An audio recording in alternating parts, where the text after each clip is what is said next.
Décima pergunta: não é injusto infligir castigos desconhecidos? Esta recriminação contra Deus não procede. É uma acusação vã e fútil, como todas as vezes, sem fundamento. A injustiça não está no facto de Deus castigar tanto, porém no facto de o homem pecar, não refletir no que faz e não se incomodar com as consequências naturais e inevitáveis dos seus pecados. A reclamação contra o inferno é, pois, a seguinte: Deus não pode castigar tanto e eternamente, e será injusto se o fizer, porque o homem não reflete realmente sobre a existência do inferno e não avalia bastante o horror do mesmo. Em primeiro lugar, nunca se ouviu em qualquer tribunal humano invocar semelhante motivo para provar a inocência de um réu. É, assim, de estranhar que a nenhum advogado ocorresse desculpar ou inocentar o seu cliente pela invocação dessa circunstância, e é, de não saber ele da natureza e da dureza do castigo a lhe ser imposto. Não procuram, pois, alegar que o réu não merece tamanho castigo porque nem sequer lhe suspeitava a existência ou possibilidade. O que se procura, e em todos os tempos, sempre se procurou antes de tudo estabelecer nos tribunais é simplesmente a culpa ou a inocência do acusado, deixando-se o mais a cargo do corpo deliberativo respectivo, determinar a pena e proporcionar a culpa ou castigo. Assim como no Código Penal muitas penas legais estão mais ou menos determinadas, podendo o público informar-se a respeito delas, assim também as penas do inferno estão gravadas na lei de Deus, sendo muitas vezes lembradas na Sagrada Escritura e pela consciência. Se o pecador não quiser ouvi-las, tanto pior para si, a sua culpa não fica menor por isso, antes fica maior. Para merecer justamente um castigo, seja neste mundo, seja no outro, o homem deve ter culpa. Para contrair esta, e com ela o seu castigo, basta que ele conheça e preveja o mal que faz, a imoralidade que pratica em desacordo com a sua consciência. Se é falta grave, deve pensar na gravidade da ofensa feita a Deus, sem o que não há delito, nem pecado, nem castigo. Basta que o pecador sinta sua culpa séria e grave no ato repreensível que comete. Não é necessário conhecer o castigo para merecê-lo. É de toda justiça que lhe imponham. A Deus fica reservada a determinação do castigo. A noção mais elementar da culpa e da justiça ensina e prova tudo isso, e a praxe universal do mundo inteiro confirma-o. Será acaso necessário que um filho, ou um criado, ou quem quer que seja, conheça previamente e preveja o castigo para se tornar realmente culpado e merecê-lo pela sua desobediência, infidelidade ou crime? Seria contra o bom senso. O pai infligirá ao filho desobediente o castigo que bem entender. O assassino merecerá ser supliciado. Será provavelmente executado, para eliminá-lo da sociedade humana e castigá-lo à justiça divina, embora ele não imaginasse os horrores da execução, fiado que estava em escapar à justiça humana. Devia refletir antes nisso e horrorizar-se de fazer mal a seu próximo, de matá-lo. Uma vez provada a sua culpa, merece ele a execração da humanidade, e, se não for executado, merecerá provavelmente a segregação perpétua do convívio humano, a prisão por toda a sua existência, castigo maior quando conservada a vida. Tal é o veredicto da justiça humana, tal é também o de Deus. Conheça, pois, o homem ou não, antes de praticar o mal, o castigo que lhe será infligido, torna-se merecedor deste simplesmente pelo fato de haver cometido a falta correspondente. Supor que o pecador não mereça o inferno porque não pode acreditar nele, porque não o quer, é portanto uma grosseira ilusão. Se pudesse vê-lo, só evitaria o mal e serviria a Deus por pavor, coisa que Deus não quer, e que lhe impediria até o jogo da liberdade. Se não quiser acreditar no inferno, será por culpa sua, por sua maldade, e contra os incessantes avisos e reclamos da reta razão e consciência. Com todas as suas ilusões voluntárias, ele sabe suficientemente o que deve e basta saber que pelo pecado grave ele se constitui inimigo de Deus, e que, continuando na sua impenitência, a possibilidade de conversão acaba com a morte. Ratifica o estado de inimizade com ele, sentindo e pressentindo muito bem que o castigo há de ser terrível, imenso. Verificamos, pois, mais uma vez a tremenda ilusão que tantos homens nutrem, e quão culpados são por não refletirem, nem se preocuparem com o que há de vir. Não prover a própria eternidade, vivendo como se não houvesse Deus, nem céu, nem inferno, é uma leviandade imperdoável. Tal ilusão e leviandade acarretarão fatalmente sobre eles os horrores do inferno eterno. 11ª pergunta: acaba com a morte a provação ou a possibilidade de se converter ou melhorar? E quando é que cairá sobre o pecador impenitente essa última desgraça? Será quando Deus o chamar para o ajuste de contas definitivo, ao fim da vida, na hora da morte. Esta hora é a última do prazo concedido para operar a salvação. Conforme a morte encontrar cada um, justo ou pecador, amigo ou inimigo de Deus, assim lhe será a eterna sorte, ou de bem-aventurança no céu, ou de reprovação no inferno. Não se pode razoavelmente duvidar de que a morte seja realmente o último termo da provação. Tudo quanto nela ocorre prova até a evidência que não se pode esperar ulterior prazo na vida de além-túmulo. A morte é a dissolução completa da personalidade humana, a alma separa-se do corpo e entra no mundo invisível dos espíritos. O corpo torna-se frio, rígido e apodrece. O homem todo desaparece deste mundo, terminando sua existência terrena. Já não existe mais tal homem, porém sobrevive-lhe só a alma, que então fica independente do corpo e sujeita a condições de existência e de vida inteiramente diferentes das da terra. O trabalho que o homem devia produzir como homem, a sua tarefa de vida, foi interrompida, o prazo encerrado.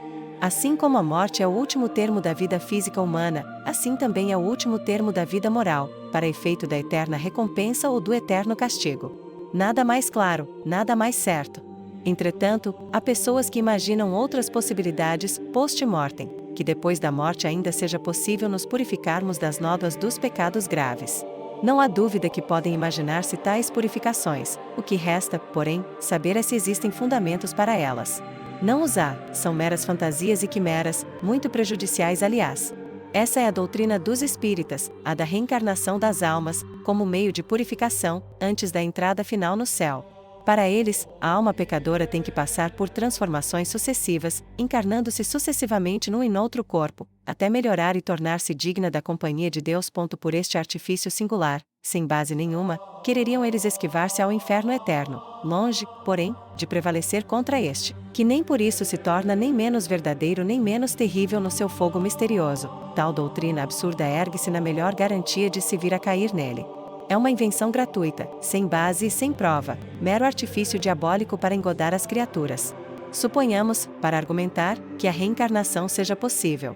Se essa teoria espírita envolvesse alguma probabilidade assente em razões sérias, ainda assim não passaria de uma hipótese. Porém, nem isto é, porque não prova absolutamente nada do que afirma. Fazem os espíritas meras conjecturas, e sobre estas baseiam a sua eterna sorte. O fato de haver às vezes crianças maravilhosas, como Mozart, quando ainda criança de 12 anos compunha boas peças musicais, é-lhe suficiente para concluir que a reencarnação é uma realidade, pois, dizem, ele não podia naquela idade escrever obras-primas musicais, se nele não se houvesse reencarnado a alma de um mestre de música muito capaz e esperto. Porém, esses e outros fenômenos semelhantes admitem muito bem outra explicação mais simples e natural. É que, assim como a natureza exibe as suas maravilhas em toda a ordem de coisas, assim também a humanidade. A natureza produz entre os homens gênios e talentos, que são verdadeiros fenômenos desde o desabrochar da sua inteligência. Nascem com grande predisposição e facilidade para progredir rapidamente na direção do seu gênio, mas progridem aos poucos e pelos anos, e não nascem mestres feitos, completos e experimentados. Assim, conhecemos nós, autor do livro, uma menina que, antes de completar 4 anos, já sabia perfeitamente ler, escrever e contar, como outras crianças o fazem apenas aos 11 ou 12 anos, fato esse que nos impressionou muito e até espantou. A explicação simplíssima desse fato singular é que o pai, sendo professor, achou tempo e prazer em interessar-se e ensinar a filhinha, já aos 2 anos, no estudo, conseguindo assim, dada a precocidade dela, que nessa idade ela facilmente aprendesse a ler, escrever e contar. O que legitimamente se pode deduzir desse, como de outros fatos semelhantes, é apenas a facilidade com que se podem desenvolver as aptidões de uma criança, uma vez colocada esta nas condições requeridas e continuamente estimulada, porém jamais o fato de reencarnação. Ingenuamente acreditam também os espíritas nos charlatães que pretendem ter o espírito de celebridades passadas ou de qualquer outra pessoa falecida, porém, sem darem a menor prova disso. Fazem ou permitem essas suposições gratuitas, e aferram-se a elas como se fossem a sua tábua de salvação. Nelas acreditam piamente, contra a opinião e convicção geral do gênero humano. Segundo esta, o homem aparece no mundo com a alma completamente inculta, crescendo e desenvolvendo-se tanto no corpo como na alma, e desaparecendo afinal como uma árvore que, dados os seus frutos e cumprido o seu destino, é enfim abatida. À exceção da doutrina budista, que estabelece a transmigração das almas e um ciclo de provações infindas, todos os povos do mundo fazem começar na morte a lei inexorável da justiça divina, com um castigo ou uma recompensa sem fim. Contra esta tese universal, sustentam os espíritas a reencarnação e a continuação das provas e expiações após a morte, neste mundo mesmo, mediante a reencarnação noutros corpos, mas tudo isto sem base sólida, ou mesmo sem base alguma, apoiando-se em fatos de natureza perfeitamente explicável por coincidências diversas. Pretender que a reencarnação de um pecador, para expiação dos seus pecados, seja, por exemplo, a explicação para a existência de um aleijado, é uma suposição gratuita inteiramente, com a pretensão de arguir a Deus de injustiça se tal não se verificasse. Ora, quem pode desvendar as leis naturais e os motivos, causas em Deus, determinantes da existência desse aleijado? São mistérios impenetráveis, reservados a Deus, e que absolutamente não servem de base para afirmar a realidade da reencarnação. Sobre a nossa vida futura após a morte, há muitas outras possibilidades ainda se poderiam escogitar, tão pouco certas e reais como a reencarnação. Destituídas, porém, de qualquer base sólida ou real, devem todas relegar-se ao reino dos sonhos, de espíritos extravagantes. Rudimentar sofisma seria, da mera possibilidade, concluir a realidade. Não é lícito trocar a possibilidade pela realidade, são conceitos e valores essencialmente diferentes. Ou, por outra, aquilo que gratuitamente se afirma, gratuitamente se tem o direito de negar ou rejeitar como fantasia. Quanto à nossa vida futura, não se trata de pronunciar-se sobre uma hipótese especulativa, sobre meras possibilidades, porém sobre a questão de facto, sobre o que realmente é, e não sobre o que, por outras suposições, poderia ser. Não há dúvida que Deus poderia ter prolongado para a alma separada do corpo o tempo do merecimento, porém de facto não o fez. Sabemos isto com absoluta certeza pela revelação. E, com a fé, a sã razão está também neste ponto de comum acordo. A convicção de todo o gênero humano, de que com a morte fim da provação, por si só constitui um argumento de valor decisivo. É a expressão do bom senso, do senso comum, que enxerga na dissolução das partes essenciais do composto humano o testemunho, assim evidente, de que a morte inicia para a alma uma vida nova, onde as condições do merecimento são abolidas. A não se encerrar na vida presente a provação definitiva, e a ser a reencarnação uma realidade, a vida humana toda perderia completamente a sua importância, que, como de crença geral, é a preparação para uma vida melhor, para uma vida de descanso e de eterna felicidade. Se tivéssemos que recomeçar e tornar a recomeçar uma nova provação, uma vida cheia de tentações e penas, seria isso uma espécie de brincadeira de Deus conosco, hipótese indigna e absurda. Resta provar que a alma separada do corpo é impossível a conversão ou purificação. Suposto que assim fosse, a purificação teria de ser ou ativa ou passiva e com ou sem a cooperação da vontade livre. Ora, nenhuma das duas suposições existe. Depois da morte, não pode haver conversão própria, nem purificação meramente passiva. Prova-se sucessivamente. Quanto à purificação passiva, repugna admitir que Deus queira perdoar o castigo merecido sem que desapareça a culpa, e sem que o homem se arrependa e se emende. Nenhum pai perdoa ao filho que, longe de desagravá-lo, sustenta a ofensa e se gloria de havê-la praticado. Não seria só inconveniente e irracional, porém também injusto, perdoar o mal que o culpado não quis desaprovar e reparar. Quanto à purificação ativa, ou à conversão própria, esta parece de todo impossível à alma separada do corpo, privada dos seus meios de ação naturais. A este respeito, afirma Santo Tomás que, depois desta vida, o homem não tem mais possibilidades de tender para o seu fim, porque, sendo para ele as faculdades corpóreas condição do progresso na virtude como na ciência, o corpo lhe é necessário para atingir o seu fim. A alma separada do corpo acha-se, pois, fora de estado de progredir normalmente no bem. E, tendo o homem morrido em pecado grave, consequentemente, no estado de inimizade com Deus, a alma acha-se fixada no mal e no seu castigo, que a privam do seu último fim, e assim dele será eternamente privada. Segentem. Segunda, 144.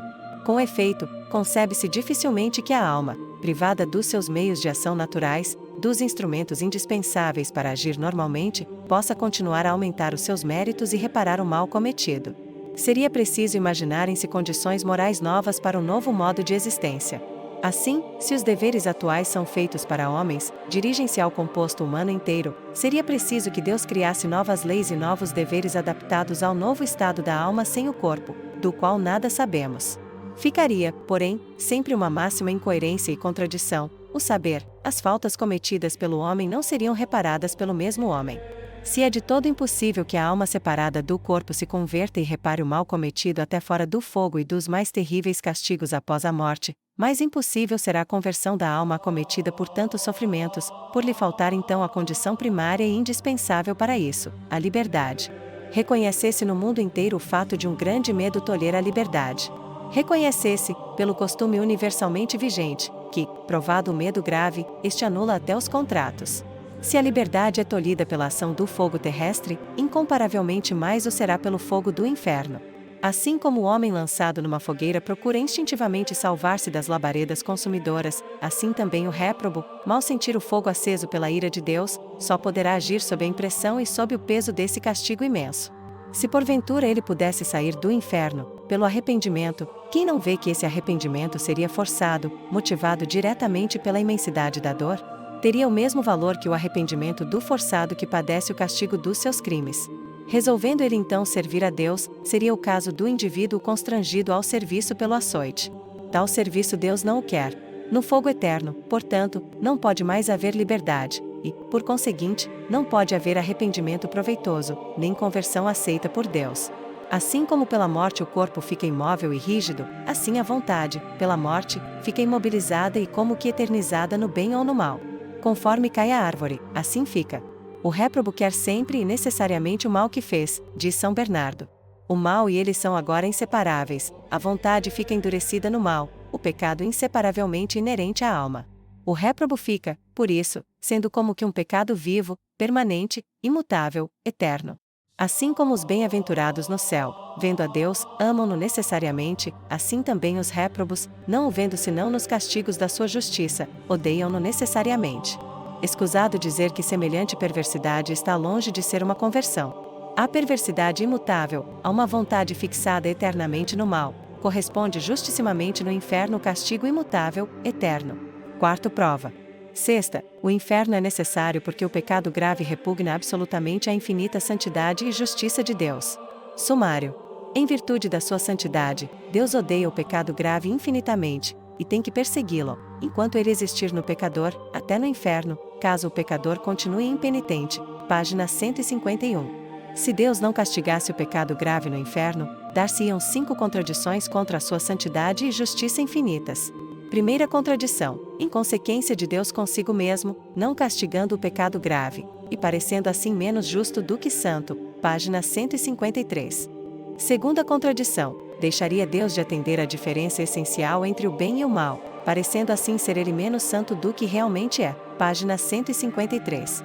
Terceira contradição: se Deus se reconciliasse com o pecado grave, tanto menos motivo teriam os homens de evitá-lo, vindo a perder fatalmente a verdadeira noção do bem e do mal, o que seria a invasão, no mundo, de todos os vícios e crimes. Página 155.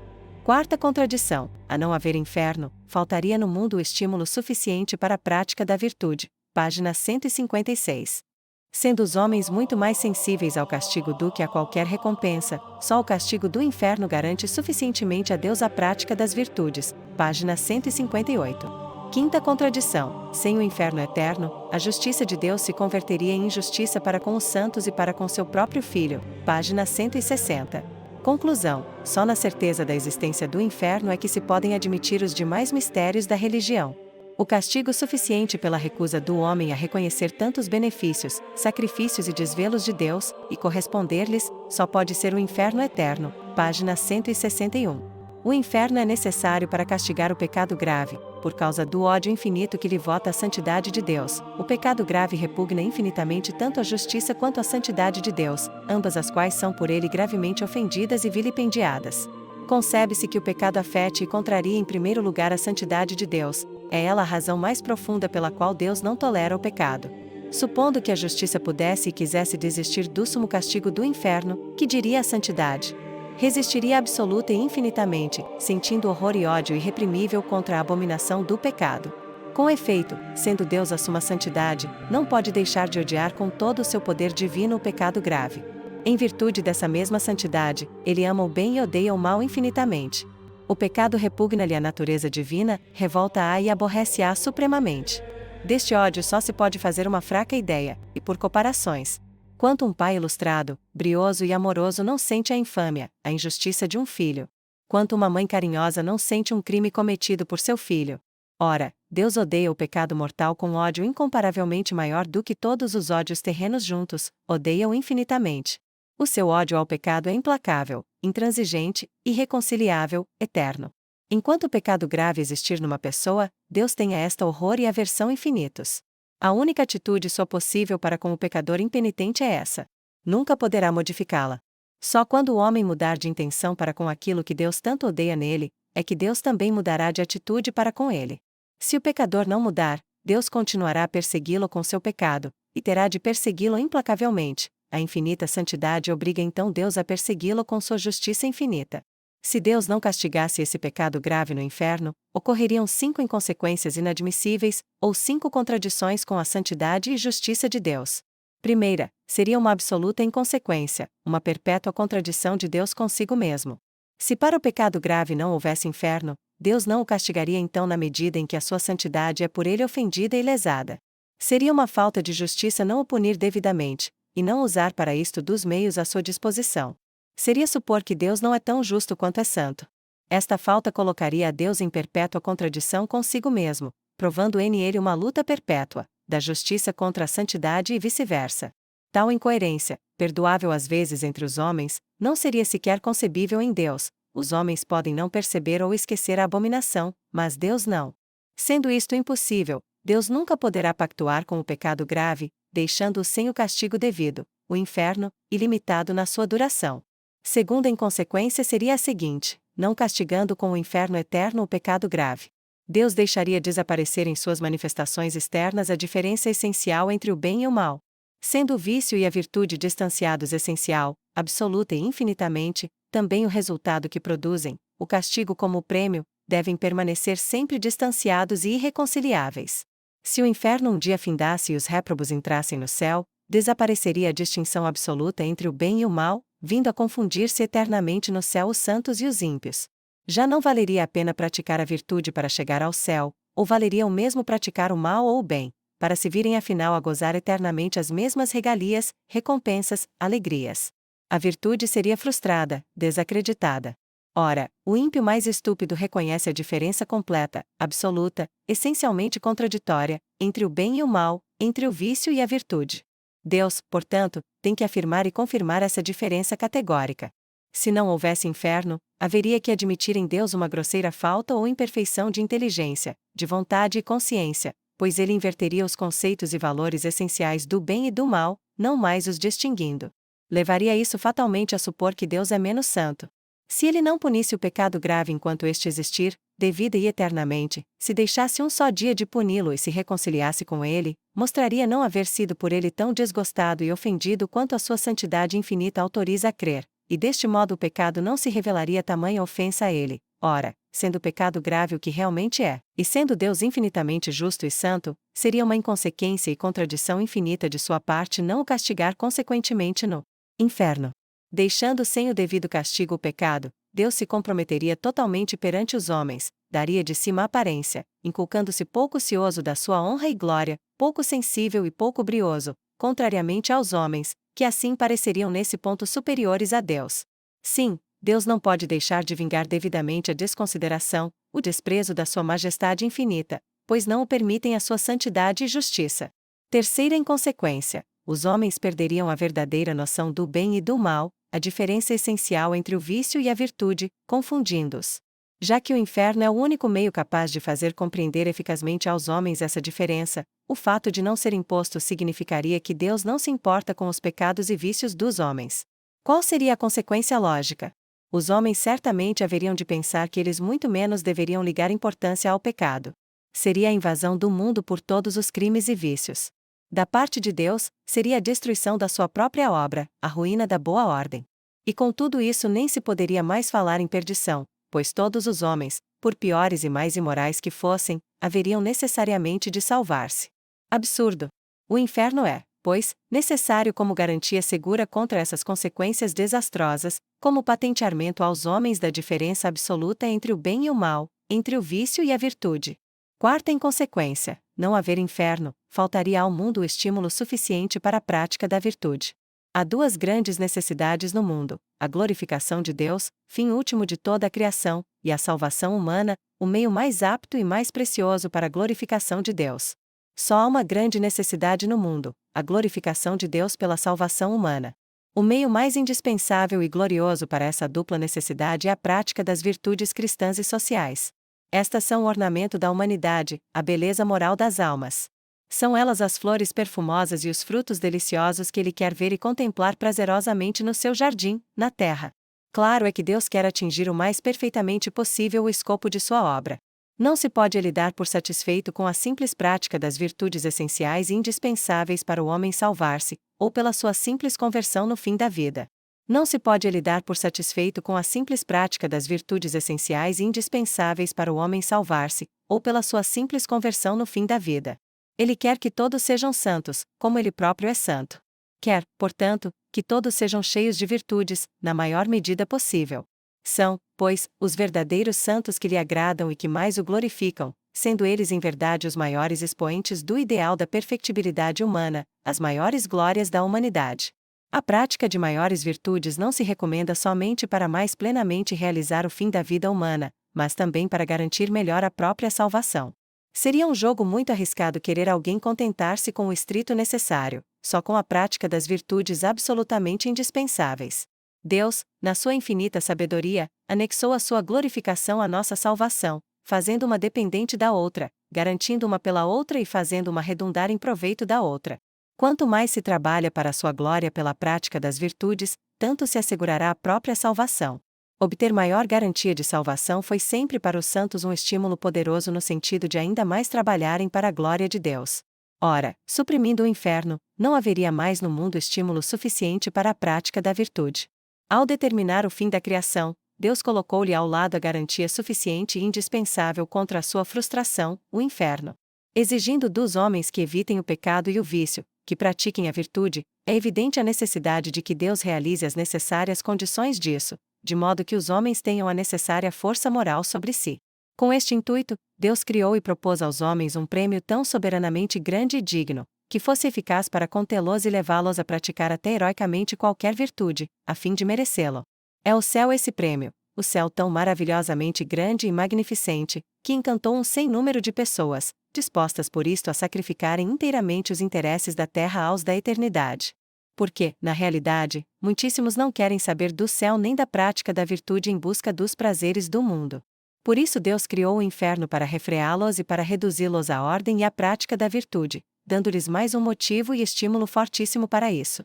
Na verdade, quanto o motivo do céu fica dependente do inferno. Se, em face do motivo do céu eterno, não houvesse o do inferno eterno, o primeiro quase perderia o seu valor e força, isto é, se ao mesmo tempo que de ganhar o prêmio eterno não se tratasse também de evitar o castigo eterno, poucos homens haveria a praticar a virtude. A razão de tudo isto é que os homens são muito mais sensíveis ao medo do que à esperança. O caráter abstrato da recompensa eterna deixa a imaginação fria e indolente. Por si só, seria um preservativo insuficiente contra o pecado, se o medo de um castigo dolorosíssimo não lhes viesse em auxílio, fazendo contrapeso à atração do pecado. A experiência prova ser realmente o medo do inferno que revigora as forças e sustenta os esforços nas tentações. Foi ele que fez tantos mártires, que reconduziu tantos pecadores endurecidos a Deus, e levou tantos homens pelo caminho da virtude às portas do céu. Muito mais facilmente nos dispomos a renunciar às maiores esperanças do que a suportar os maiores sofrimentos, principalmente quando eternos. Os homens reconhecem a soberania eficaz do medo, admitindo que o medo grave tolhe a liberdade, caso que até legalmente anula os contratos. A mais viva esperança nada opera de semelhante. Por isso os legisladores, impondo aos cidadãos as obrigações, não estatuem prêmio pelo seu cumprimento, mas só uma sanção a sofrer pela sua transgressão.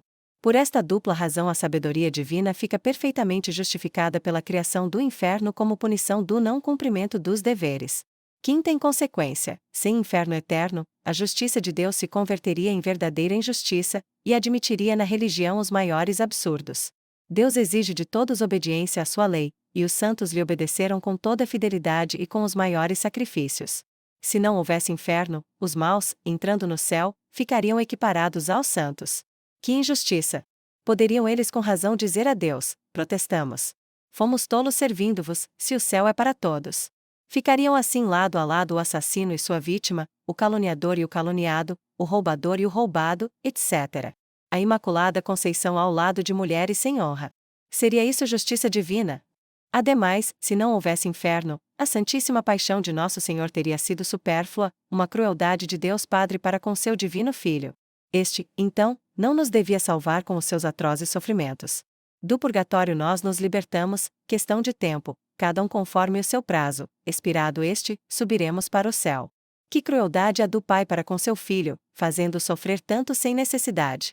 A religião, sem o dogma do inferno eterno, seria incompreensível, contraditória. Conclusão: relação do dogma do inferno com as outras grandes verdades da religião. O castigo suficiente pela audácia dos homens recusando os inúmeros benefícios de Deus, só pode ser a perda destes para sempre no inferno eterno. Encerrando a quarta e última grande prova da existência do inferno, releva notar que, para fazermos uma ideia exata do mistério do inferno, não devemos separá-lo do contexto, arrancá-lo à relação íntima que ele tem com os outros grandes mistérios da religião. Assim como as perfeições de Deus se compreendem umas pelas outras, assim também na religião, dependendo as grandes verdades umas das outras, e formando em seu conjunto um sistema sapientissimamente escogitado pelo Espírito de Deus, elas se compreendem e explicam umas pelas outras. Os maiores mistérios da religião projetam luz sobre o mistério do inferno, como dele também recebem luz. Deus é imenso e infinito em tudo quanto fez, não menos na obra da salvação humana do que na criação do universo. Embora o mundo seja finito, Deus o fez tão espantosamente grande e maravilhoso, que os sábios, até o fim do mundo, não chegarão a lhe explorar todos os mistérios. Querendo salvar-nos, Deus operou o maravilhoso mistério da encarnação, unindo a sua natureza divina à natureza humana, e formando uma só pessoa, pessoa do Filho de Deus feito homem, o homem-Deus, o Deus conosco. Querendo remir-nos, querendo satisfazer a divina justiça pelos nossos pecados, o Filho de Deus ofereceu-se por nós como vítima, morrendo no patíbulo da cruz como um infame criminoso. Querendo mostrar-nos o seu amor inexcedível, fez-nos seus filhos pela graça, comunicando-nos certa similitude com a sua natureza divina. Oh, que inefável mistério da graça! Ainda mais, na Sagrada Eucaristia ele se faz o misterioso alimento de nossas almas. Quem pode compreendê-lo? Querendo recompensar-nos divinamente, criou um céu tão maravilhosamente grandioso e esplêndido, que nenhuma inteligência humana pode adivinhá-lo. E, então, será de admirar que, para castigar aquele que não quer reconhecer a imensa bondade de Deus em todos esses mistérios, e corresponder-lhe, como também para garantir os seus direitos soberanos e impostergáveis, Deus criasse também o inferno, imenso e infindo na sua duração? Pela sua relação com os outros grandes mistérios da religião, vê-se também com bastante clareza que o inferno não é o centro do culto divino e do cristianismo, como pretendem alguns dos seus adversários, mas que o verdadeiro centro do cristianismo é a bondade divina, sendo o inferno necessário como postulado da justiça e garantia suficiente contra o abuso da misericórdia e da bondade de Deus. Sétima. As reivindicações de ambas. 12ª pergunta. Com a existência do inferno, Deus ainda pode ser infinitamente bom e misericordioso? Sumário. Sumário. Só a religião cristã pode determinar os limites e a extensão da misericórdia divina. Página 168. A extensão da misericórdia de Deus no cristianismo. Página 169. Da parte de Deus não há restrição na vontade de salvar a todos. Página 169. A vontade salvadora de Deus é eficaz, dando ele graça suficiente a cada um. Página 170. Primeira restrição da graça, o tempo e o momento dela. Página 170. Segunda restrição ou condição da graça, a boa vontade. Página 171. A resistência contínua à graça, ou impenitência, é o pecado maior e irremissível. Página 173. A real boa vontade é inteiramente certa da parte de Deus. Contrição perfeita. Página 177. As garantias da misericórdia divina ou da eterna salvação. Página 179. Primeira garantia extraordinária, a devoção a Nossa Senhora. Página 180. Segunda garantia extraordinária, a devoção ao Sagrado Coração de Jesus. Página 181. Sendo Deus infinitamente misericordioso, ouvimos dizer, não pode haver inferno. A existência do inferno seria uma contradição com a infinita misericórdia de Deus. O inferno é incompatível com a misericórdia e bondade divinas. Entretanto, a existência do inferno é um fato, provado de pleno acordo com a sã razão, provado com tantas provas, que absolutamente não se pode duvidar da sua realidade. Além disto, ficou provado que a não existência do inferno levaria aos maiores e mais numerosos absurdos, verificação esta que torna a verdade da existência do inferno uma conclusão lógica da própria razão humana. Por outro lado, a misericórdia de Deus não é uma realidade menos certa, nem uma necessidade menos absoluta da natureza divina, do que a sua justiça. Ambas são perfeições infinitas de Deus, e necessárias. Ainda mais, sendo Deus um ser em que não podem existir contradições, a sua misericórdia tem, portanto, que se conciliar com a sua justiça, de pleno acordo com a sã razão. De fato, a sã razão, esclarecida pela fé, ensina que, embora seja infinita a misericórdia de Deus, e ilimitada, não o é absolutamente nas suas aplicações relativamente aos homens. A misericórdia de Deus é limitada pela sua justiça. Tanto a justiça como a misericórdia divinas têm os seus direitos e interesses próprios, contrários entre si. A infinita sabedoria divina regula e concilia os interesses de ambas. É ela que estabelece o equilíbrio exato entre elas, de modo a não serem prejudicadas nem elas, nem o homem. A sã razão, reflexo da divina inteligência, reconhece e prova que a misericórdia divina tem de ser limitada em suas aplicações ao homem. Se ela fosse ilimitada, seguir-se-ia que o pecador poderia obstinar-se nos seus pecados, confiando na divina misericórdia. Assim, a divina misericórdia serviria de motivo para o homem ser mau e incorrigível. Formar tal ideia da misericórdia de Deus é um absurdo. Continua a pecar porque Deus é bom. Tal misericórdia seria contrária à santidade de Deus, e redundaria em prejuízo máximo para a sociedade. Há, porém, dificuldade em determinar os limites próprios e naturais da divina misericórdia. Para solucionar este magno problema e fazer justiça à misericórdia divina, a razão humana deve aceitar os melhores recursos da religião positiva revelada. É esta que estabeleceu verdadeiramente o termo meio entre essas duas virtudes opostas, entre a justiça e a misericórdia divina, mostrando como cumpre evitar cuidadosamente os extremos de ambos os lados, e provando a necessidade e racionalidade de limites, especialmente para a divina misericórdia. É a sabedoria que concilia equitativamente e justifica os interesses de ambas. Segundo ela, a verdade está no meio, sem pender nem para um lado nem para outro. Propriamente, a razão humana, podendo bem avaliar a imensidade da justiça de Deus pela existência do inferno, por outro lado, por si só quase nada sabe da imensidade da sua misericórdia. Desta só quem sabe é a religião, e unicamente a religião positiva revelada, o cristianismo. Este é verdadeiramente a revelação da infinita misericórdia de Deus para com os homens, a manifestação gloriosa da bondade divina. Só Ele está em condições e no direito de pronunciar-se sobre a divina misericórdia, de estabelecer-lhe os prós e os contras, de mostrar-lhe a extensão como os reais limites. É só no recinto da verdadeira religião revelada que se pode enxergar a maravilhosa imensidade da misericórdia divina. Quem não quiser entrar nele, nem aceitar a luz divina do céu, fica então fora, nas trevas do próprio engano. Todo o prejuízo será seu, por não querer enxergar nem aproveitar as imensas vantagens da misericórdia de Deus. O cristianismo é a própria manifestação da divina misericórdia. Ele é de fato uma nova era de benefícios de Deus, uma nova revelação da divina misericórdia. A prova mais cabal da infinita misericórdia de Deus para com os homens é a encarnação do Filho de Deus, a vida e morte de nosso Senhor Jesus Cristo na cruz para salvar-nos. Como ele o declarou repetidas vezes, o escopo da sua missão era salvar os pobres pecadores, imolar-se por eles. Foi o motivo de tudo que fez, disse e sofreu, dos sacrifícios mais incompreensíveis.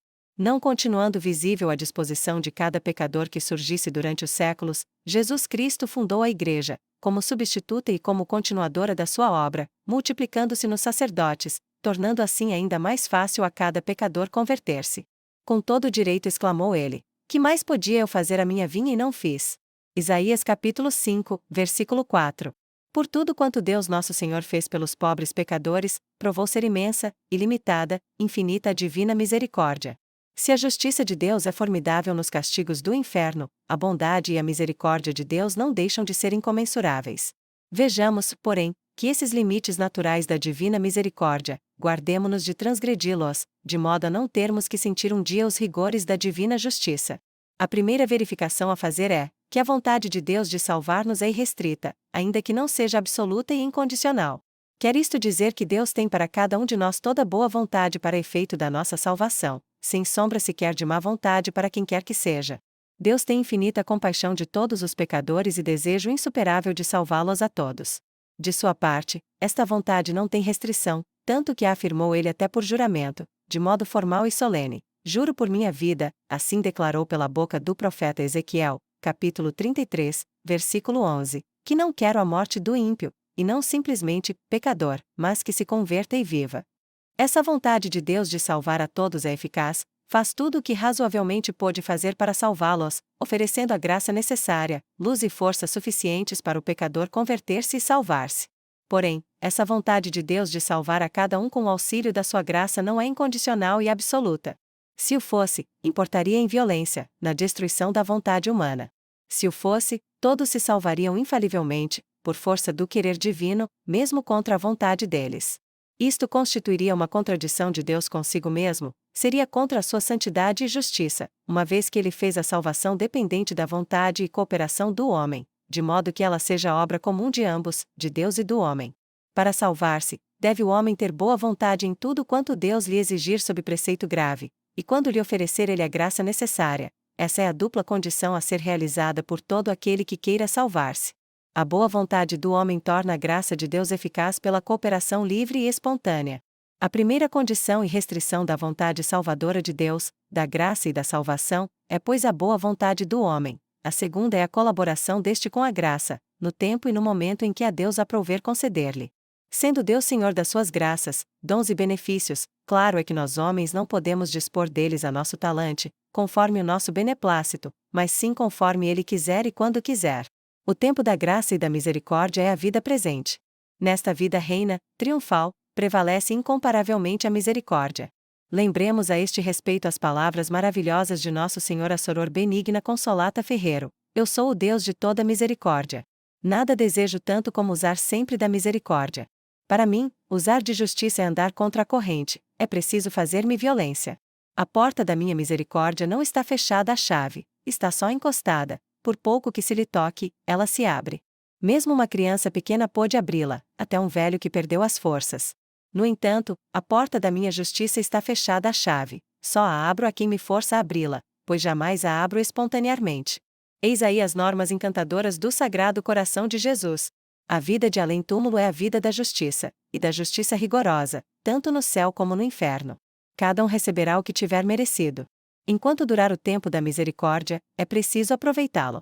A vida presente é o prazo concedido ao trabalho meritório, como nosso Senhor bem acentuou. Virá a noite, em que ninguém mais poderá trabalhar. Nessa noite entra-se pela morte, e com esta entra-se no reino da justiça, justiça sem misericórdia. A graça e a misericórdia são reservadas a esta vida, não há nada mais certo. Porém, isto não quer dizer que a graça e misericórdia estejam nesta vida à nossa disposição arbitrariamente e sem limites, quando e quanto quisermos. Seria absurdo pretendê-lo. Deus reservou a si o direito de dispor da sua graça como quiser e julgar conveniente, de acordo com os ditames da sua infinita misericórdia e justiça, reguladas pela divina sabedoria. Deixa-nos na completa incerteza sobre se nos concederá ou não a graça do perdão 5 ou 1000 vezes, a fim de que o homem não peque por confiança presunçosa na divina misericórdia. Ademais, seria indigno da majestade divina sujeitar-se ao capricho e má vontade de cada qual, deixando-se dirigir assim por ele. Quando Deus mandar a graça, quer encontrar o homem com boa vontade e de coração bem disposto. É outra condição imprescindível da eficácia da graça, o cooperarmos com ela, aproveitarmo-la. Se repetidas vezes não correspondermos, e quiçá uma só, a graça oferecida, nada pode assegurar que Deus volte a oferecê-la outra vez. Enquanto vivermos, nunca devemos desesperar da divina misericórdia. Podemos e devemos até crer que Deus ainda quer perdoar ao pecador depois de muitos e muitos pecados e infidelidades. Disto não podemos, entretanto, ter certeza alguma, e é, se Deus ainda perdoará outras vezes. Se o homem continuadamente apresentar recusas, acabará por ser legítima e definitivamente abandonado, quer ainda vivendo, quer já morrendo. Depois de certo prazo e prova, a própria razão humana acha imprópria nova concessão de graça, dado ser tão problemático e improvável o seu aproveitamento. Se alguém não quiser salvar-se, Deus tampouco o salvará. Quem tiver má vontade, ou pouca boa vontade, cometendo sempre pecados graves e assim viciando-se sempre mais, tenha cuidado. A cada novo pecado, a volta para Deus torna-se cada vez mais difícil. Erigindo-se sempre maiores barreiras entre Deus e ele, facilmente seguir-se-á o abandono do pecador por Deus, o momento fatal só o próprio Deus o conhece. Nunca podemos dizer que uma alma já está abandonada e reprovada, nunca. Porém quem o tiver sido, não poderá queixar-se por lhe não haver sido concedido maior prazo, porque quiçá milhares de vezes abusou da graça e da misericórdia. Em todo caso, Deus não abandona ninguém senão por abuso grave da sua graça, entendendo assim não a expor a novos abusos. Ele é que é Senhor dela e que julga com justo juízo. De todos os pecados, a impenitência, a resistência contínua à graça e a Deus, é o pecado maior. É o pecado contra o Espírito Santo, que não será perdoado nem neste mundo nem no outro, abuso que constitui da bondade e misericórdia divina. É a porta do inferno. Quem viver meses e anos em pecados graves, sem se importar, está no maior perigo de cair no inferno. Diferir a própria conversão até a velhice ou até a morte, é ousadia, é loucura inqualificável. É impor a Deus prazo e hora na concessão da sua graça, dom gratuito. É brincar com os interesses eternos da alma. Quem assim procede, atente nas palavras de Santo Agostinho, quando diz que entre 1000 desses talvez um só se salve. A esperança é mínima, o perigo máximo, a condenação eterna quase certa, pela sua leviandade pasmosa, como pela sua ousadia incrível. Deus dirige ao impenitente as mais terríveis ameaças. Acaso desprezas as riquezas da bondade de Deus e a sua longanimidade? Então, pela tua dureza de coração e pela tua impenitência, acumulará a ira para o dia da ira e do justo juízo de Deus. Romanos capítulo 2, versículo 4 e 5. Quanto esses, em geral, são irredutíveis e culpados na sua obstinação, diga o São Gregório Magno. Pecariam enquanto vivem, pecariam sempre se pudessem viver sempre, e quereriam viver sempre para poderem pecar sempre. Apenas morrem. É claro que a justiça do soberano juiz exige que não fiquem sem castigo, porque não quiseram viver sem pecado. Não deixando o impenitente o seu pecado quando podia e devia, deixá-lo afinal na morte, quando já não puder pecar. Assim, ficam com seu pecado por toda a eternidade, tornando-se como que um pecado vivo, que arde no inferno. Basta Deus ver no homem uma vontade tão obstinada e fixada no mal, para reprová-lo definitiva e eternamente. Não há dúvida que para cada um haja uma certa medida de graça. Quando alguém já tiver abusado demasiado dela, a misericórdia de Deus o abandonará, para entregá-lo à justiça. Podemos ilustrar estas verdades pela parábola da ovelha desgarrada. Esta se salvou por se ter deixado levar ao rebanho pelo bom pastor. Se lhe tivesse pulado dos ombros para se perder outra vez, teria sido o bom pastor obrigado a correr-lhe sempre atrás quantas vezes ela fugisse, para salvá-la? Não é justo pensá-lo, e se ela se perdesse outra vez, a culpa seria só dela. Vemos, pois, que a ação, tanto da misericórdia como da justiça divina, está de pleno acordo com a sã razão, sendo ela regulada pela altíssima sabedoria de Deus. É da vontade humana que depende tanto a eterna salvação como a eterna condenação. Com boa vontade granjeia-se o céu, com má vontade, o inferno. O campo de ação da misericórdia de Deus é a alma boa, arrependida, desejosa de emendar-se. Da infinita justiça é a alma perversa, obstinada no erro, no pecado. A alma de boa vontade é de Deus, a alma perversa é do demônio. Cada qual recebeu o que quis, misericórdia, se quiser cumprir as condições desta, justiça implacável, se abusar da misericórdia. Assim é, e assim deve ser. Uma alma de real boa vontade, Deus nunca a abandona, nunca a rejeita. Na ordem da salvação, tudo depende da real boa vontade, real e eficaz. Para tê-la, deve o homem fazer tudo o que puder. A boa vontade é aceita por Deus até naquele que não pode fazer tudo quanto deve, desde que faça o que puder. Se alguém se arrepender da injustiça praticada e do prejuízo dado, mas não restituir os bens mal adquiridos, esse arrependimento não é aceito por Deus, nem é válido. Não tendo, porém, esse alguém haveres com que restituir, ou tendo apenas uma parte e restituindo essa parte, ou o que dela puder, animado de inteiro espírito de justiça, esse arrependimento por enquanto é aceito por Deus. Se alguém conhecer a necessidade da confissão sacramental, mas pedir o seu perdão sem querer confessar seu pecado, não será perdoado, mas, se não puder confessar-se, apesar de desejar fazê-lo, Deus aceita a boa vontade. A misericórdia de Deus é tão imensa, que Ele não rejeita nenhuma alma dotada de real boa vontade, que verdadeiramente faz o que pode. Se nada mais puder fazer, enferma, por exemplo, e prestes a morrer, Deus se contenta com a simples boa vontade unida ao sincero arrependimento. Este é o último recurso da alma e o último recurso de Deus para salvá-la, recurso que nunca pode ser dispensado. Se o pecador se converter para Deus com essa boa vontade, olhando arrependido para Cristo crucificado, vítima pelos nossos pecados, e pedindo-lhe amorosamente perdão, imediatamente se reconcilia com Deus e é perdoado. Todavia, se estiver convicto da necessidade da confissão sacramental, deve ter também o desejo de confessar-se logo que possível. A alma que morrer nessas condições, salvar-se-á. Salva-se assim por contrição perfeita, que outra coisa não é senão a boa vontade sincera, unida ao sincero arrependimento e ao amor de Deus.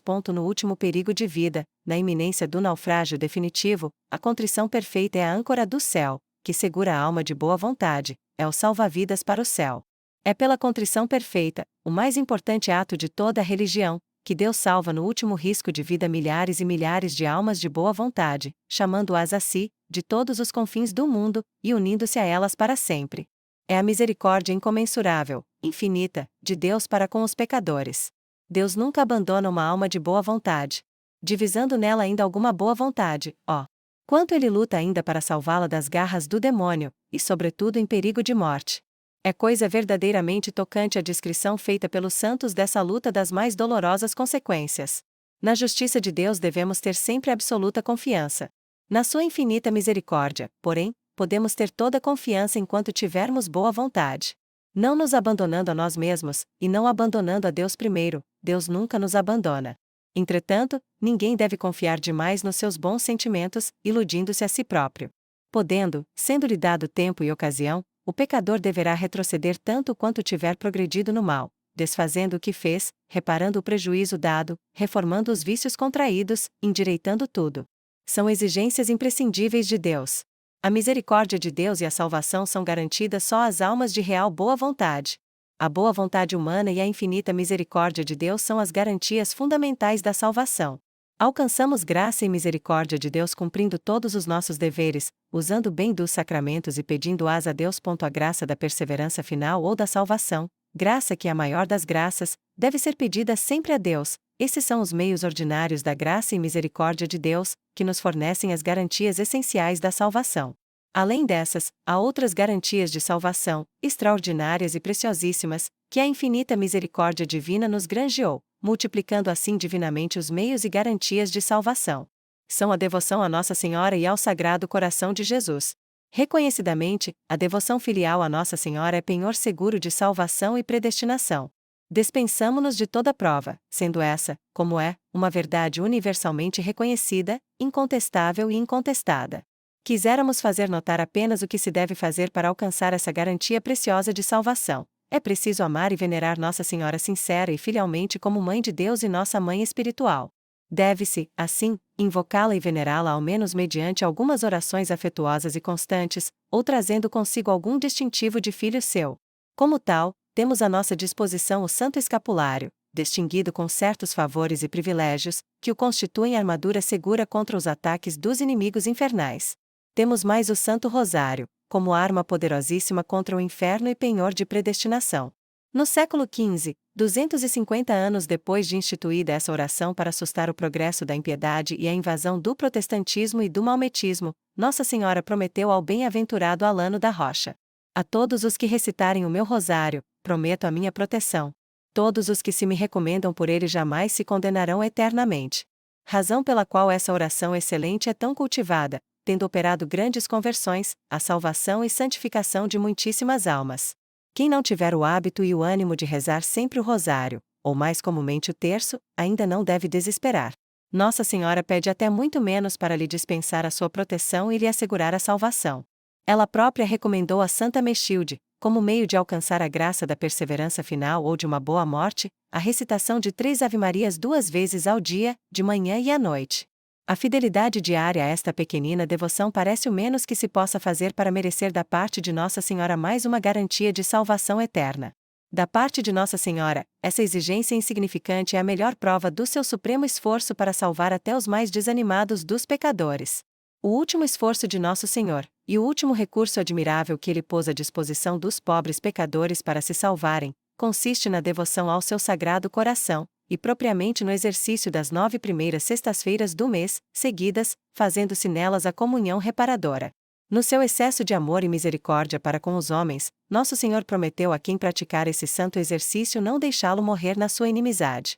Ora, isto é nem mais nem menos do que a preservação do inferno, uma garantia da perseverança final, de inconcebível valor, uma garantia da boa morte, do céu e da eternidade feliz.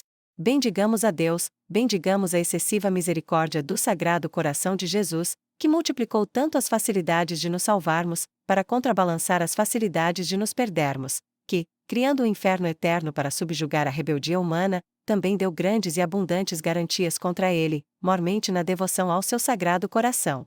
Aproveitemos, pois, as ótimas garantias oferecidas pela Santa Religião. Todas as garantias são poucas quando se trata da eternidade, quando se trata de nos salvarmos ou perdermos para sempre. Trabalhemos, lutemos e cuidemos das nossas obrigações espirituais, a fim de tornarmos, como preveniu São Pedro, capítulo 2, versículo 1, 10, sempre mais garantida a nossa salvação. E, apesar de todas as garantias que pudermos ter ganho para essa causa decisiva, conforme nos recomenda São Paulo, devemos ainda continuar a operar a nossa salvação com temor e tremor, pois nunca estaremos absolutamente garantidos, a não ser quando estivermos salvos no céu.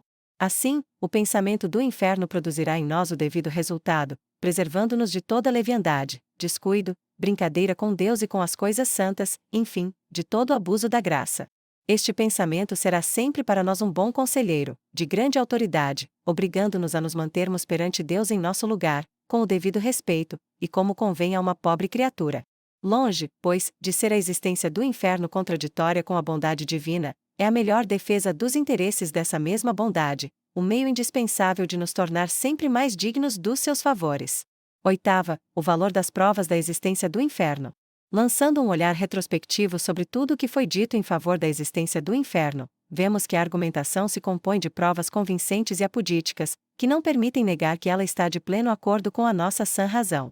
Para resolver, na medida do possível, todas as objeções em contrário, procuramos encarar a questão por todos os lados, a fim de colhermos uma ideia exata da realidade. Reunindo todas essas perspectivas, descortina-se no nosso horizonte espiritual um panorama que, afugentando a sombra, nos faz exclamar: de fato, é incontestável, existe o inferno. Cada uma das 4 grandes provas subdivide-se em outras tantas, das quais cada uma, por si só, denota uma superioridade inconstante, uma força irrespondível. Os contras se resolvem, empalidecem, desaparecem completamente à vista da realidade. Todas as provas juntas constituem um feixe de provas esmagadoras, que não deixam subsistir a menor dúvida a respeito da tese. Existe o inferno e deve existir. Sendo o inferno necessário por tantos motivos, Deus não podia deixar de criá-lo para garantir os seus direitos imprescritíveis e os interesses da humanidade, ainda que pareça duro que tantos caiam nele e que ele tanto pareça contrariar os sentimentos de um pai.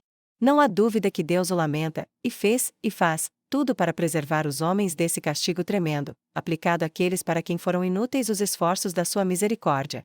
Mas os interesses da coletividade têm de prevalecer sobre os particulares, sobre os dos homens de má vontade. Quem não quiser ouvir e ver, tem de sentir. É direito, é justo. Quem não quiser ver e acreditar, à luz da fé e da sã razão, na existência do inferno eterno, terá que convencer-se dela quando nele cair. Tê-lo-á merecido. E quem não acreditar à luz da sã razão, é louco, ou, mais verdadeiramente, perverso. Estes são incuráveis, e trazem na sua obstinação o próprio sinal da reprovação. São esses os que pretendem acreditar no inferno só se o vissem, ou se um réprobo voltasse do outro mundo para lhes contar. Nosso Senhor, porém, contando a história do homem rico e de Lázaro, já resolveu o caso deles, proclamando: se não acreditam em Moisés e nos profetas, tampouco acreditariam se alguém ressuscitasse dos mortos. Lucas capítulo 16, versículo 31. E quando, mais tarde, Nosso Senhor ressuscitou dos mortos um outro Lázaro, para convencê-los e provar a divindade da sua missão e das suas palavras, nem assim acreditaram. Portanto, quem não quiser acreditar na revelação, nem na sã razão, só poderá chegar a convencer-se vendo o inferno, ou seja, caindo nele. De lá, porém, não terá mais saída para o céu, uma vez que um abismo intransponível o separa, como Nosso Senhor, na mesma ocasião, declarou formalmente. Consolam-se esses infelizes porque há muitos companheiros na sua opinião e descrença. Juntos, riem-se, troçam de tudo, da religião, de Deus, do inferno. Será por terem razões sérias em contrário? Serão talvez profissionais em matéria de religião, sábios, cientistas de renome, que acharam na ciência alguma prova convincente do contrário? Nada disso. Na maioria dos casos são os ignorantes, em matéria de religião, disparatam, falam do que não entendem, blasfemam o que deviam adorar, e isto por causa dos seus vícios, da sua má vontade, por não quererem entender direito. Troçam por medo, para se darem coragem. Não devemos tomá-los a sério, nem fazer caso das suas insanidades. A Voltaire escreveu um dos seus irmãos em Beelzebub, diabo, como ele próprio os intitulou. O inferno é uma burla, uma lenda de velhas. Respondeu-lhe Voltaire, o ímpio Voltaire. Podes provar que não há inferno? Então dou-te os meus parabéns. Eu, em todo caso, ainda não achei prova alguma disso. E assim por diante com todos os que negam a existência do inferno. Andam contra a convicção universal da humanidade de todos os tempos, e assim, contra o bom senso. Sim, a existência do inferno, nas condições atuais da humanidade, é tão necessária como a própria existência de Deus, de modo que se possa lançar o desafio. Se há um Deus, há um inferno. Se não há inferno, não há Deus. Prove-se que não há inferno, e ficará provado que não há Deus. Nona, a universalidade da crença no inferno. A crença no inferno existiu desde o princípio do mundo até hoje, entre todos os povos. Provas irrecusáveis deste fato acham-se nas obras religiosas, históricas e literárias que os antigos povos nos deixaram. Nelas encontramos, com as esparsas tradições das suas crenças, também, de vez em quando, algumas passagens referentes ao inferno. Sendo a Santa Bíblia o livro mais venerável do mundo, convém colocar os seus documentos, merecidamente, à frente de quaisquer outros.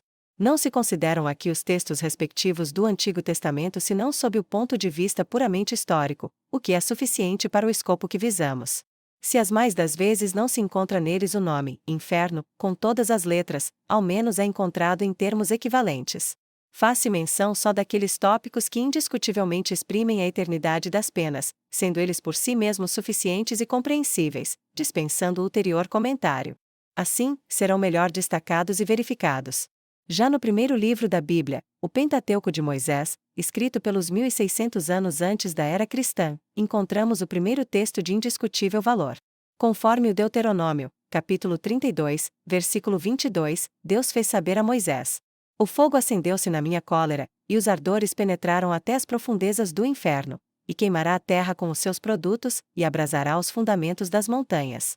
Jó, capítulo 10, fala dos ímpios que zombam de Deus, dizendo: não temos necessidade de vós, nem queremos a vossa lei, de que vale servir-vos e orar? Diz ele que esses, num instante, têm o inferno. Jó chama o inferno a região das trevas, a região envolta nas trevas da morte, a região da desgraça e das trevas, onde não há ordem alguma, e onde reinam horrores eternos. Judite, capítulo 16, versículo 21. Ele fará vir sobre as suas carnes o fogo e os bichos, para serem queimados e para sentirem eternamente. Isaías, capítulo 33, versículo 14. Os pecadores foram aterrados em Sião, o medo assenhoreou-se dos hipócritas. Qual de vós poderá habitar com o fogo devorador? Qual de vós habitará com as dores sempiternas? Isaías, capítulo 66, versículo 24. E eles sairão e verão os cadáveres dos homens que prevaricaram contra mim, o seu verme não morrerá e o seu fogo não se extinguirá, e servirão de espetáculo a toda a carne, até que ela se farte de ver semelhante espetáculo. Jeremias, capítulo 23, versículo 40. E entregar-vos-ei a um opróbrio sempiterno e a uma eterna ignomínia, que nunca se apagará da memória. Daniel, capítulo 12, versículo 2. E toda essa multidão dos que dormem no pó da terra acordará, uns para a vida eterna e outros para um opróbrio que terão diante dos olhos eternamente. São João Batista, Mateus capítulo 3, versículo 12, falando da vinda do Messias, preveniu o povo de Jerusalém do que o Messias ia fazer com eles. Eis que chega o Cristo. Ele padejará o seu grão, recolherá o trigo, os eleitos, nos seus celeiros, quanto à palha, os réprobos, lançá-la ao fogo que nunca se apaga. Eis aí testemunhos de grande valor, alguns dos quais de veneranda antiguidade. Muitos séculos, pois, antes da história grega e latina, já existia a crença no inferno, sendo que os livros sagrados falam nele muitíssimas vezes como numa verdade conhecida por todos, ao menos por todos os crentes.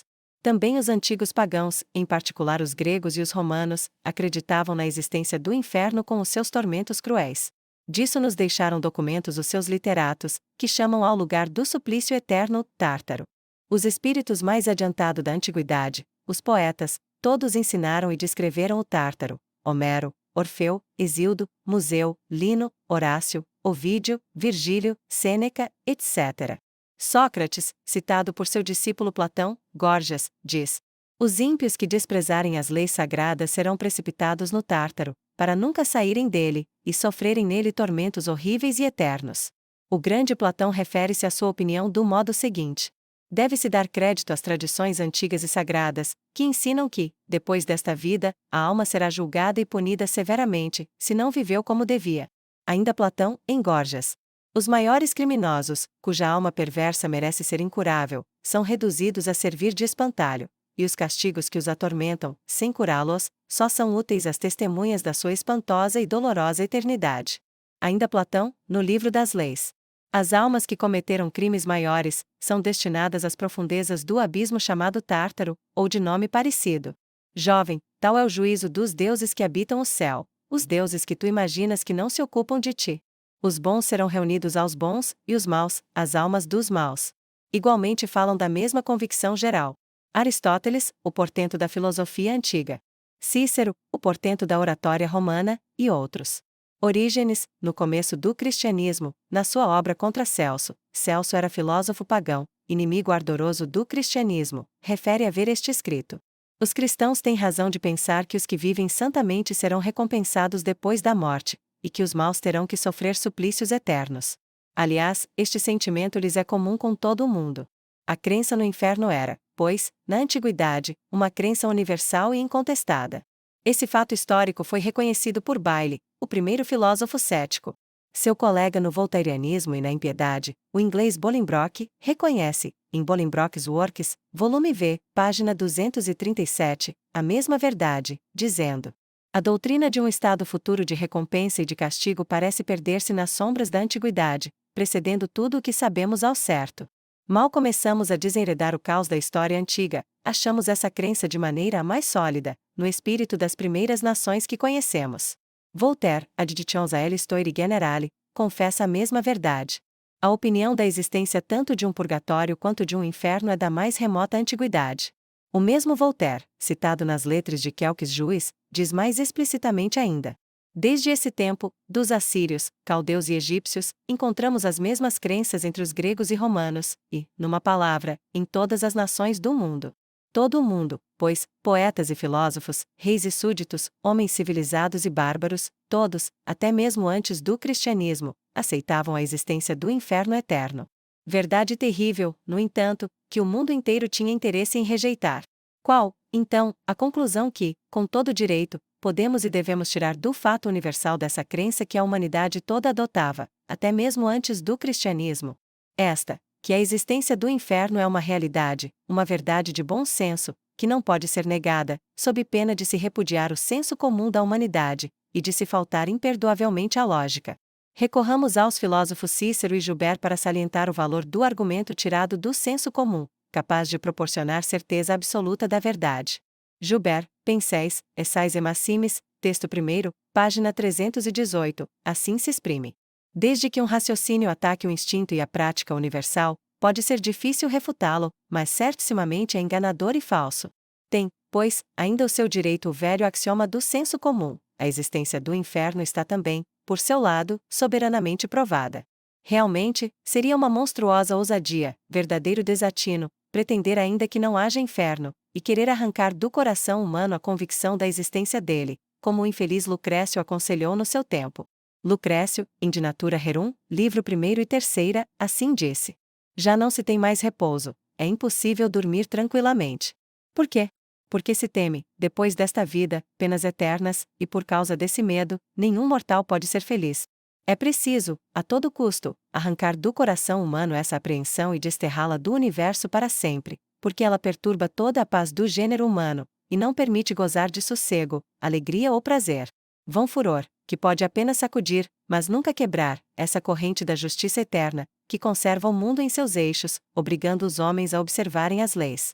O coração humano tem continuado, desde Lucrécio, como antes, e continuará até o fim do mundo, a sentir o jugo desse temor salutar, que para ele é o fundamento da sabedoria. Houve, entretanto, duas épocas na história da humanidade em que a crença no inferno pareceu, a muitos, um tanto desarraigada do coração humano, uma possível realização do sonho de Lucrécio. A primeira, sob Nero. A segunda, sob Robespierre. Porém, nessas épocas, o próprio inferno mostrava-se na terra, aparecendo como que para atestar a necessidade de sua existência. E os temerários que o tinham evocado para o negar, apressaram-se a fechar sobre si o abismo, proclamando: os bons, como os maus, desaparecem desta terra, porém em condições diferentes. Não, Chaumette, não. A morte não é um sono eterno. A morte é o começo da imortalidade. Maximilien Robespierre, sessão de 18 Florel, ano 2º, relatório apresentado em nome do Comitê de Salvação Pública.